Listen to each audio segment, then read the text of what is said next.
وہاں پر مسجد نبوی میں گھوڑے باندھے گئے، شراب کو جائز قرار دے دیا گیا، اللہ کی حرمات اور حدود اللہ کو پاؤں تلے روندا گیا. یہ سب کچھ دنیا نے دیکھا، اور ہمارے مورخین نے، اہل سنت کے علماء نے، سب نے اسے لکھا ہے کہ یہ سب کچھ وہاں پر ہوا تھا. مروان کی قبر کو سجدہ کر رہے ہو. ابو ایوب انصاری نے اس کی طرف دیکھا، کہا مروان میں کسی پتھر کے پاس نہیں آیا، حبیب خدا کے پاس آیا ہوں، اللہ کے محبوب کے پاس آیا ہوں، میں نبی کے پاس آیا ہوں. تم سمجھتے ہو کہ یہ مردہ ہے؟ اور مجھے یاد رکھو میرے حبیب، انہوں نے مجھے یہ کہا ہے کہ دین پر اس وقت مت رونا کہ جب دیندار کم ہو جائیں، بلکہ اس وقت دین پر رونا کہ جب تیرے جیسے نااہل حکمران بن جائیں. تو اب اگر کوئی علم کی تعظیم ہوتے ہوئے دیکھ کر یہ کہہ دے کہ یہ تو بدعت اور شرک ہے، تو اسے ذرا اپنی توحید کی تاریخ بھی سمجھنا چاہیے. پھر اسے جو علم مجھے علی نے دیا ہے یہ رسول اللہ کا علم ہے، اور کہا کہ اگر یہ لوگ ہمیں مارتے مارتے مارتے ہجر مقام کے پتھریلی زمین تک بھی لے جاتے ہیں، تب بھی خدا کی قسم میں یہ کہوں گا کہ ہم حق پر ہیں، ہم حق پر ہیں. ہمت ہے، کسی کہنے والے نے خوب کہا ہے، ہمت ہے تو محشر میں پیغمبر سے یہ کہنا، ہمت ہے تو محشر میں پیغمبر سے یہ کہنا، ہم زندہ اور جاوید کا ماتم نہیں کرتے. اور کہتے ہیں حق بات ہے بس بغض علی کا ہے یہ چکر، حق بات ہے بس بغض علی کا ہے یہ چکر، اس لیے تم شبیر کا ماتم نہیں کرتے. تاریخ انسانیت کے اندر، تاریخ انسانیت میں علی جیسا باپ نہیں، عباس جیسا بیٹا نہیں ہے. حقیقت یہ ہے کہ علی مظہر مصطفیٰ اور عباس مظہر علی. علی نفس مصطفیٰ، عباس نفس علی ہے. میری والدہ نے مجھے کہا تھا کہ عباس جب تو پیدا ہوا تھا، تو نے جب حسین کے چہرے کو دیکھا تھا تو نے جب عباس حسین کے چہرے کو دیکھا تھا تو مسکرا دیا تھا. آج میں پھر اس یاد کو تازہ کرنا چاہتا ہوں. بچپن سے جوانی تیرے ساتھ گزری ہے میرے بھائی. اور ذرا آپ کی حسن سماعت کو میں متوجہ کرتے ہوئے اس موضوع کی جانب آتا ہوں کہ تعظیم خداوندی کے سمجھنے میں غلطی کیسے پیدا ہوتی ہے. شیطان نے کہا کہ میں ان کے لیے لأقعدن لهم صراطک المستقیم، اے پروردگار تو مجھے یہاں سے تو نکال رہا ہے لیکن میں ان کے لیے تیرے سیدھے رستے پر بیٹھوں گا. صراطک المستقیم، جو سیدھا رستہ تم نے بتایا ہے میں وہیں پہ بیٹھوں گا. اچھا پھر کیا کرے گا؟ لأغوینہم اجمعین، سب کو اغوا کروں گا، سب کو وہاں سے لے جاؤں گا میں. اچھا پھر الا عبادک منہم المخلصین، مگر تیرے جو چنیدہ بندے ہیں ان پر میرا زور نہیں چلے گا. تیرے جو چنیدہ بندے ہیں، اسی لیے یہ دعا سکھلائی گئی 5 وقت کی نمازوں میں، اہدنا الصراط المستقیم، ہمیں سیدھی رستے کے اوپر قائم رکھ، سیدھے رستے کے اوپر. اور یہ رستہ، اس کی پہچان کیسے ہوگی؟ کیا کوئی مولوی بتائے گا؟ اللہ نے فرمایا صراط الذین انعمت علیہم غیر المغضوب علیہم ولا الضالین. آسان سا رستہ ہے سمجھنے کے لیے. کیسے پتا چلے گا کہ یہ سیدھا رستہ ہے؟ کیا کوئی شخص قرآن مجید سامنے رکھ کر قرآن کا ترجمہ کر کے آپ کو بتائے گا؟ کیسے معلوم ہوگا؟ کہا کہ میرے انعام یافتہ بندوں کو دیکھو، وہ جدھر جا رہے ہیں تم ان کے پیچھے جانا. انعام یافتہ بندوں کو دیکھنا. اب انعام یافتہ بندوں کی پہچان نبی، صدیقین، شہداء اور صالحین. اسی لیے سید شہداء ابی عبداللہ حسین بن علی الامام علیہ الصلاۃ والسلام، اللہم صلی علی محمد وآل محمد، ان کا ذکر اس لیے ہو رہا ہے کہ وہ عبد خالص ہیں. ابی عبداللہ کیوں کہا جاتا ہے؟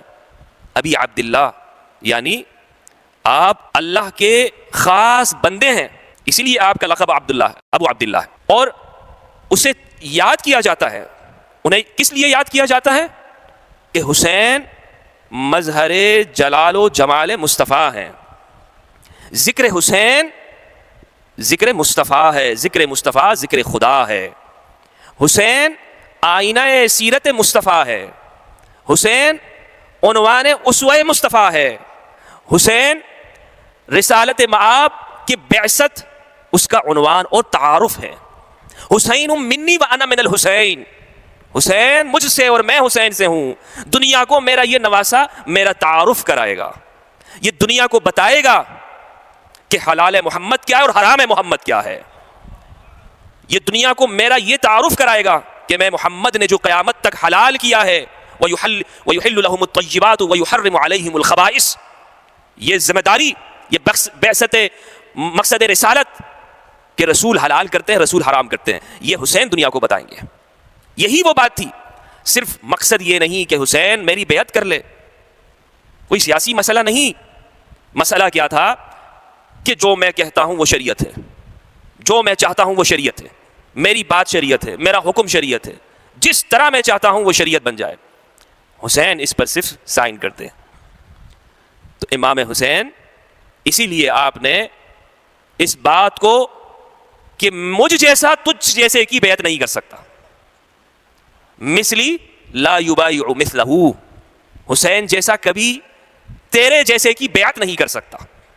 اسی لیے امام نے پہلے بھی یہ جملہ میں نے عرض کیا تھا کہ یزید کی تخنشینی سے پہلے ہی امام نے کہہ دیا تھا کہ حالات وہ سارے ہو گئے ہیں کہ جو میرے قیام کے لیے ہیں، لیکن چونکہ میرے بھائی نے صلح کر لی ہے، اس لیے اس صلح کی وجہ سے جب تک کہ یہ بات متحقق نہیں ہو جاتی، اور جو کچھ امام نے فرمایا اسی طرح ہوا. جو لوگ پیچھے رہ گئے انہوں نے پھر دیکھا کہ شریعت کو کیسے اللہ کی حرمات کو پامال کیا گیا، کعبۃ اللہ کو پامال کیا گیا. جس حسین نے اپنے نانا کا گھر چھوڑا، نانا کا شہر چھوڑا کہ میں اس کی حرمت کو پامال نہیں دیکھنا چاہتا، میں کعبۃ اللہ کی حرمت کو پامال نہیں دیکھنا چاہتا، میں یہاں سے کوفہ جا رہا ہوں، اس شہر کے ساتھ، بلد الحرام کے ساتھ، مدینہ المنورہ کے ساتھ کیا کیا گیا؟ وہاں پر مسجد نبوی میں گھوڑے باندھے گئے، شراب کو جائز قرار دے دیا گیا، اللہ کی حرمات اور حدود اللہ کو پاؤں تلے روندا گیا. یہ سب کچھ دنیا نے دیکھا، اور ہمارے مورخین نے، اہل سنت کے علماء نے، سب نے اسے لکھا ہے کہ یہ سب کچھ وہاں پر ہوا تھا. تو اسی لیے عزیزان محترم، عبد خالص وہ ہے کہ جو سینے میں شمع توحید کو جلا کر اپنی پیشانی کو ایک اللہ کے لیے خالص کرتے ہوئے حق کے لیے کھڑا ہو جائے اور باطل سے ٹکرا جائے. یعنی کربلا یہ عنوان ہے کہ اگر کبھی تمہیں ضرورت پڑے تو حر کا کردار ادا کرنا، ضرورت پڑے تو تم پھر دیکھنا کہ تم کس طرف کھڑے ہو. اس لیے یہ آج ہمارے لیے جو ہم ذکر کر رہے ہیں، ذکر حسین کا، امام حسین، امام علی مقام کا، اسے سنی شیعہ نگاہوں سے اوپر اٹھ کر، بلکہ میں یہ جملہ عرض کرنا چاہوں گا کہ مذہب کی تعبیرات سے اوپر اٹھیں اور خالص انسانیت کی طرف دیکھتے ہوئے کربلا کو یاد کریں، کل انسانیت کے لیے. تعظیم خداوندی صرف یہ نہیں کہ آپ نے زبان سے توحید کہہ دی، بلکہ عمل کے اندر رسول کے ساتھ کیا تعلق ہے، اولیاء کے ساتھ کیا تعلق ہے، انبیاء کے ساتھ کیا ہے. میں آج کی اس گفتگو میں، چونکہ ابو الفضل عباس بن علی علیہ السلام، ان کے ساتھ میں گفتگو کرنا چاہتا ہوں ان کی سیرت پر، لیکن میں چاہتا ہوں کہ میں اس عنوان کے ساتھ اس تسلسل کو قائم رکھتے ہوئے کہ جو ہمارے موضوع ہے تعظیم خداوندی، وہ برقرار رہے، اور ہم یہ دیکھیں کہ کربلا میں یہ حسین کا بھائی کس مقام پر ہے.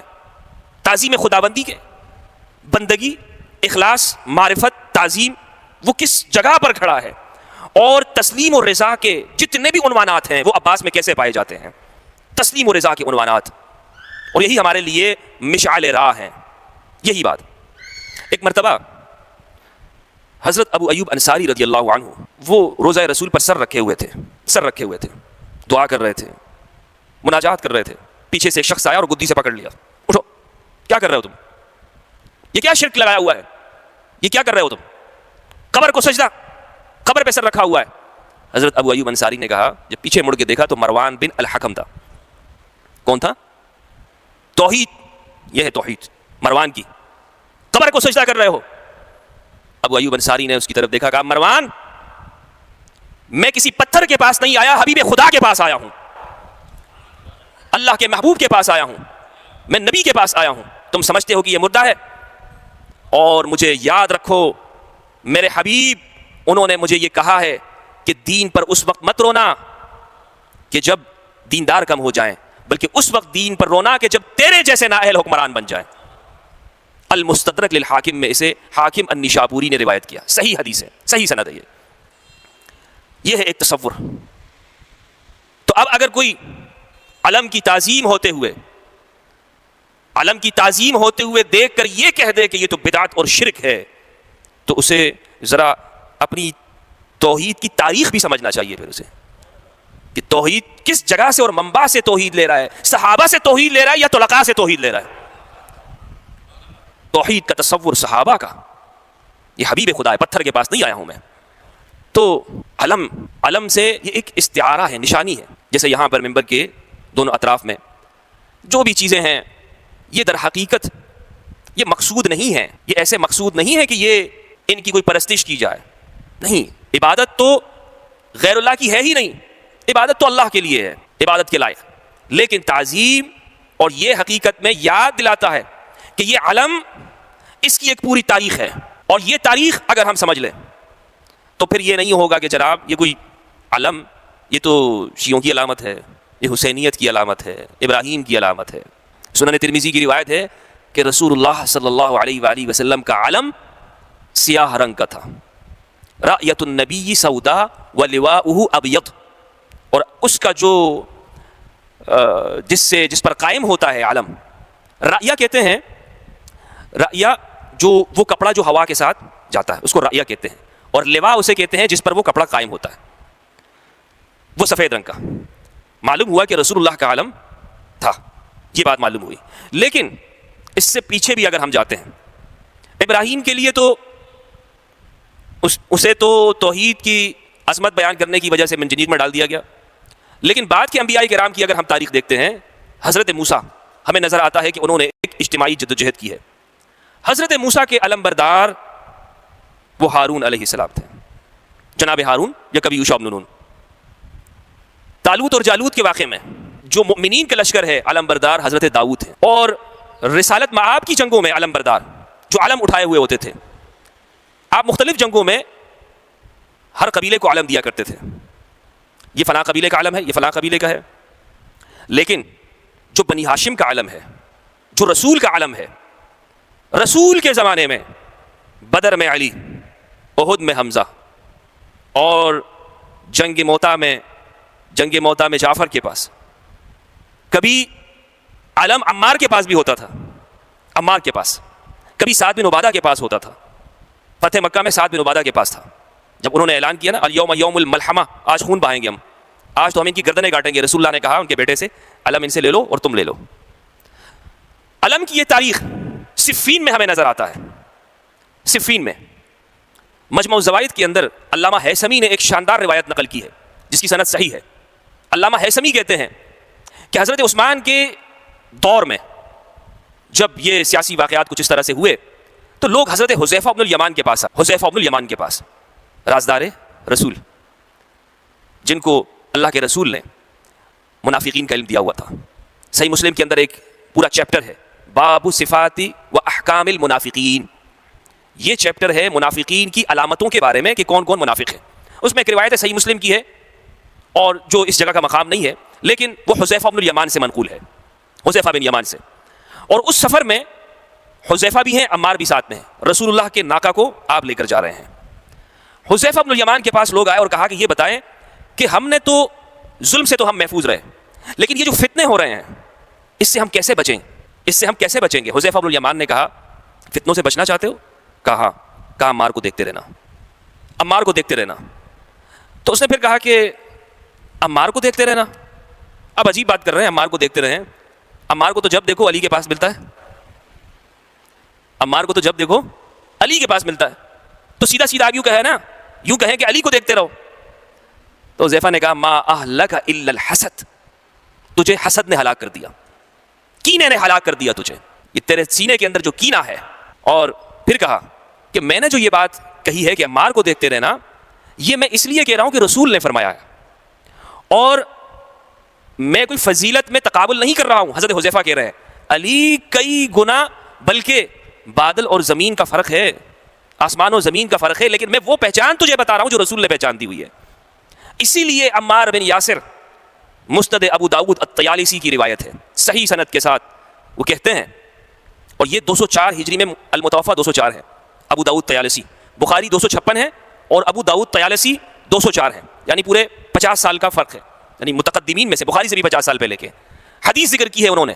وہ کہتے ہیں کہ عمار صفین میں جب کھڑے تھے ان کے ہاتھ میں علم تھا، 90 سال کی عمر ہے، ابو الیقظان ہاتھ ہل رہا ہے یوں، اور میں دیکھ رہا ہوں ان لیدہ لیرتعد وان یدہ لیرتعد، اور بعض روایات کے اندر ہے لیرتعش، ہاتھ کانپ رہا ہے لیکن وہ کھڑے ہیں۔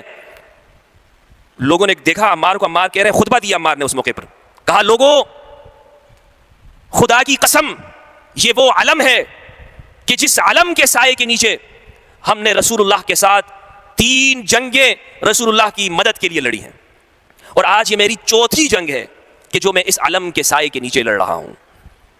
جو علم مجھے علی نے دیا ہے یہ رسول اللہ کا علم ہے، اور کہا کہ اگر یہ لوگ ہمیں مارتے مارتے مارتے ہجر مقام کے پتھریلی زمین تک بھی لے جاتے ہیں تب بھی خدا کی قسم میں یہ کہوں گا کہ ہم حق پر ہیں، ہم حق پر ہیں۔ یہ ہے عبد خالص کا مقام صحابی رسول کا، جانثار علی کا، کہ جو یہ دیکھتے ہیں کہ حق کہاں پر ہے تو وہاں ڈٹ جاتے ہیں۔ علم ہے، یہ علم رسول ہے، اور رسول کے بعد یہ علم جب علی کے پاس آتا ہے، جب یہ علم امام کے پاس آتا ہے، ابو الفضل عباس کے پاس آتا ہے، تو یہ ایک ذمہ داری ہے کہ جس کو نبھایا انہوں نے کربلا کے اندر۔ ہمت ہے، کسی کہنے والے نے خوب کہا ہے، ہمت ہے تو محشر میں پیمبر سے یہ کہنا، ہمت ہے تو محشر میں پیمبر سے یہ کہنا، ہم زندہ اور جاوید کا ماتم نہیں کرتے، اور کہتے ہیں حق بات ہے بس بغض علی کا ہے یہ چکر، حق بات ہے بس بغض علی کا ہے یہ چکر، اس لیے تم شبیر کا ماتم نہیں کرتے۔ گریہ اور زاری شرک ہے، غم منانا شرک ہے، آنسو بہانا شرک ہے، اور جناب مختلف رویہ، یہ ساری باتیں فقیہان ملت نے جو سکھائی ہیں رسول اللہ کی سنت ہے یا ان کے خوشاچی کی سنت ہے؟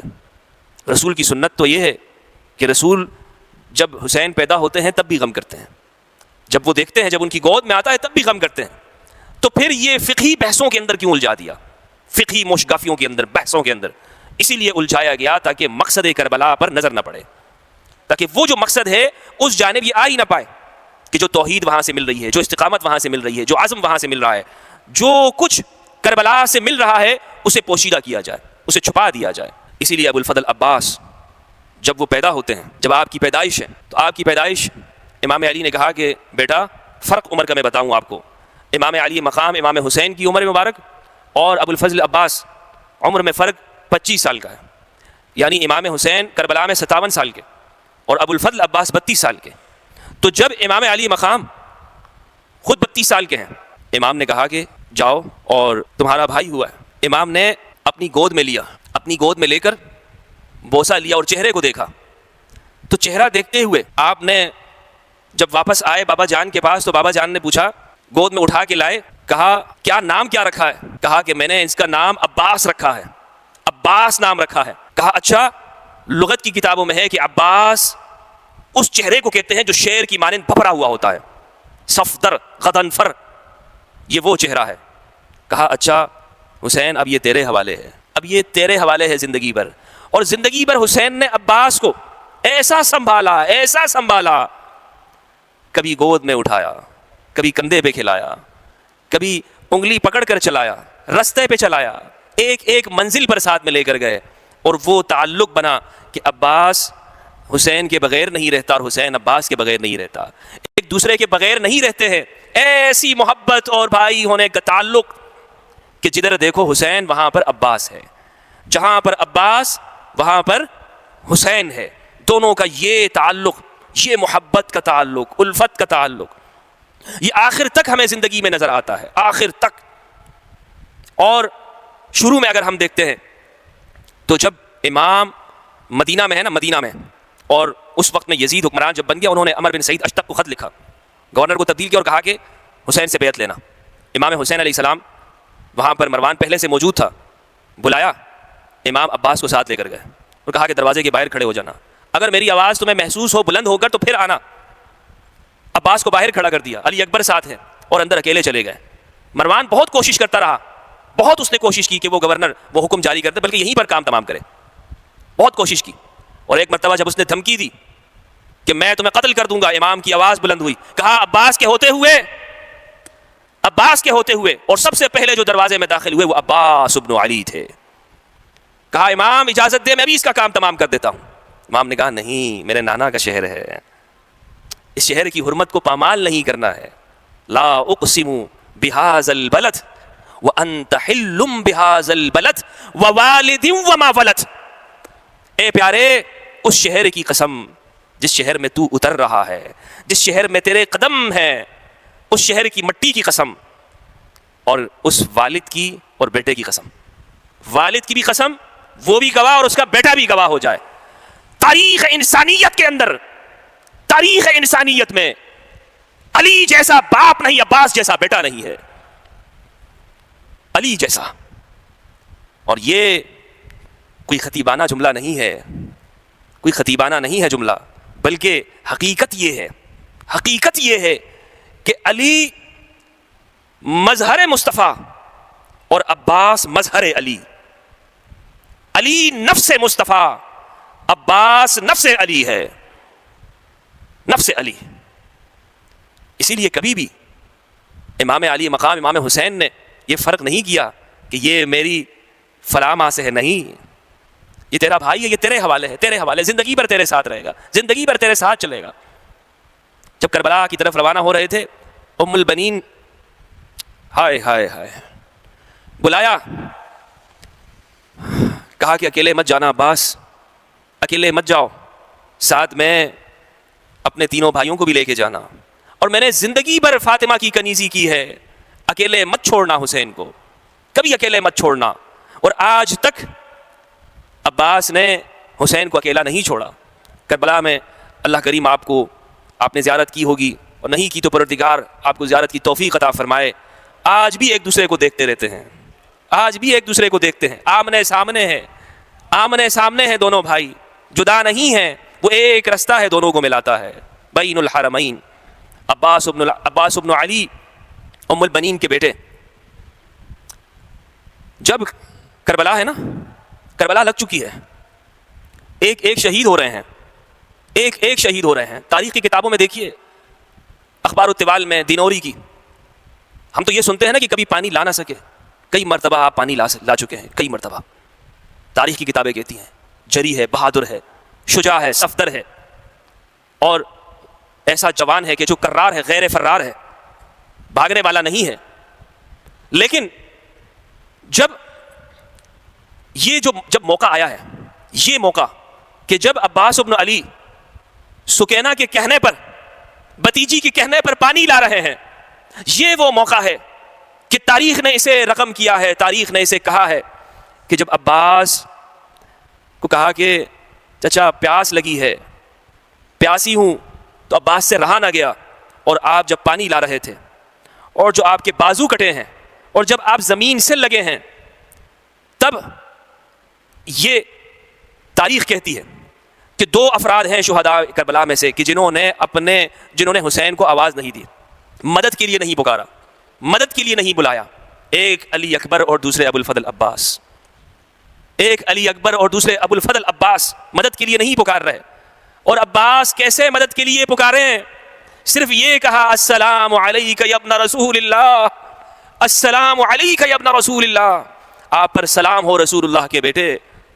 اور کیسے مدد کے لیے پکارے اس وقت کہ عباس جہاں پر ہیں، عباس جہاں پر ہیں، 33-32 سال کا یہ جوان اور 57 سال کے حسین ایک ایک کر کے شہید ہو چکے ہیں، ایک ایک کر کے شہید ہو چکے ہیں. اب حسین جس کا آسرا ہمیشہ عباس تھا، جس کی تمنا ہمیشہ عباس رہی، جس کا دوست بھائی ہمیشہ عباس رہا، وہ اب نہیں تھا. ہمیشہ کا دوست، ہمیشہ کا ساتھی، ہمیشہ کا بھائی، سب کی نگاہوں کا مرکز وہ تھا. جب وہ چھوڑ کے جا رہے ہیں، لیکن امام پھر بھی قریب میں گئے، امام قریب گئے اور عباس کا سر اپنے زانوں پہ رکھا، بھائی کا سر اپنے زانوں پہ رکھا. لیکن بھائی ہے کہ وہ حسین کے چہرے کو دیکھتے ہوئے مسکرا رہا ہے، رو نہیں رہا، آنکھوں سے آنسو نہیں بہ رہے. اور امام نے کہا کہ حسین، عباس مسکرا کیوں رہے ہو، کیوں مسکرا رہے ہو؟ کہا کہ میرے بھائی، آخری لمحوں کے اندر میں اس تصور کو آنکھوں میں محفوظ کرنا چاہتا ہوں. میری والدہ نے مجھے کہا تھا کہ عباس جب تو پیدا ہوا تھا، تو نے جب حسین کے چہرے کو دیکھا تھا تو نے جب عباس حسین کے چہرے کو دیکھا تھا تو مسکرا دیا تھا. آج میں پھر اس یاد کو تازہ کرنا چاہتا ہوں. بچپن سے جوانی تیرے ساتھ گزری ہے میرے بھائی, بچپن سے جوانی تیرے ساتھ گزری ہے, اور میں آج تجھے چھوڑ کے جانے والا ہوں. لیکن مجھے ایک اور بھی افسوس ہے تصور کے اندر کہ میں اپنی بھتیجی کے لیے پانی نہیں لے سکا, میں اپنی بھتیجی کو پانی نہیں پلا سکا. میں جا رہا ہوں, لیکن میرے بھائی یہ جو زانو پہ میرا سر رکھا ہے نا, اسے نیچے اتار, اسے نیچے رکھ دے, اسے زمین پہ رکھ دے. کہا کیوں عباس, تکلیف ہو رہی ہے, کوئی تکلیف پہنچ رہی ہے, میرے زانو سے کچھ دکھ ہو رہا ہے تجھے میرے بھائی؟ کہا کہ صبح سے دیکھ رہا ہوں میری جان, میرے بھائی حسین, کہ جو بھی شہید ہوتا ہے تو اسے اپنے زانو پہ رکھتا ہے. میں آخری ہوں, میرے بعد تیرا سر کس زانو پر ہوگا؟ میرے جانے کے بعد تیرا سر کس زانو پر ہوگا؟ الان انکسر ظہری وقلت حیلتی وشمتت بی عدوی. حسین نے یہ کلمات کہے, آج میری کمر ٹوٹ گئی ہے, آج میری کمر ٹوٹ گئی, میری تدبیریں کام نہ آئی. قلت حیلتی وشمتت بی عدوی, اور میرے دشمن خوش ہو گئے. السلام علیکم دوستو, کیسے ہیں آپ؟ امید کرتا ہوں آپ سب خیریت سے ہوں گے. ہماری یہ ویڈیو آپ کو کیسی لگی ہے ہمیں کمنٹ سیکشن میں ضرور بتائیں, اور ہمارے ویڈیو کو لائک, سبسکرائب اور شیئر بھی ضرور کریں. اور آپ سے ہر ویڈیو میں ریکویسٹ رہتی ہے کہ ہماری یہ ویڈیو کو اپنے دوستوں کے ساتھ شیئر بھی ضرور کیا کیجیے, تاکہ ہر آنے والی نئی ویڈیو آپ کے پاس بر وقت پہنچ سکے. ویڈیو دیکھنے کا بہت شکریہ. السلام علیکم.